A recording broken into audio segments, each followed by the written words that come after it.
নিজের নিজেকে কিছু দিতে পারলো না, নিজে কোনোদিন কোনো কাজ করে। আমাদের নেতারা দেখেন অনেক বড় বড় নেতা জীবনে কিছুই করতে পারে, তাকে জিজ্ঞেস করে আপনার পেশা কি, এবং আয়ের উৎস কি, পেশা কি, ব্যবসা কি, ব্যবসা করে গার্মেন্টস, এখন করি গার্মেন্টস। তো আগে কি করতেন? এত বড় নেতা ছিলেন, ছাত্র নেতা, দেশ বর্ণ নেতা ছিলেন, কি করতেন? রাজনীতি করতাম। তো রাজনীতি করতেন তো আপনি কি করে খেতেন? রাজনীতি তো, রাজনীতি পেশাটা কি, টাকাটা কোথায়? বলতে পারে না, কারণ টাকাটা ছিল চাঁদাবাজি। ওখান থেকে চাঁদা নিবে, ওখান থেকে চাঁদা নিবে, এটা তো একটা পেশা হতে পারে না।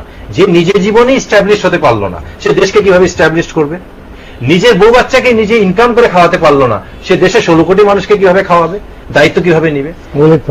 না না, চিন্তা করে দেখেন যে আমরা এইভাবে নেতৃত্ব তৈরি করছি যে নেতা নিজেই অসহায়, নিজেই চাঁদাতে চলে এবং নিজেই হুমকি ধুমকি দিয়ে, ফিট দিয়ে কিংবা টেন্ডারবাজি করে লুটতরাজ করে খায়।